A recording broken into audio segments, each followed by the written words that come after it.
ఇవాళ మన వీడియోలో వెజిటబుల్ బిర్యానీ ఎలా చేసుకోవాలో చూసేద్దాం. ముందుగా ఒక టిప్ ఏంటంటే, టిష్యూ పేపర్ ఉంటే కనుక దాన్ని తడిపేసి పెట్టేసుకొని ఉల్లిపాయలు కట్ చేసి ఆ పవర్ అనేది మనకి కంటికి రాదు.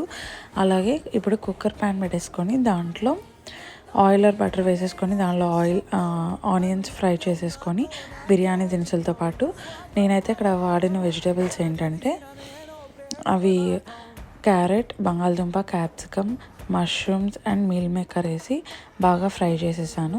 దానిలో లైట్గా సాల్ట్ అండ్ బిర్యానీ మసాలా వేసేసి బాగా ఫ్రై చేసి 2 కప్స్ రైస్కి 4 కప్స్ వాటర్ వేసి బాగా మరగబెట్టేసుకోవాలి. బాగా మరిగింది అనుకున్నాక నానబెట్టుకున్న 2 కప్స్ రైస్ని తీసుకొచ్చి దీనిలోకి వేసేసి మూత పెట్టేసుకొని మగ్గించుకుంటే బిర్యానీ రెడీ. వీడియో నచ్చినట్టయితే like, share, comment and subscribe to CSK blogs.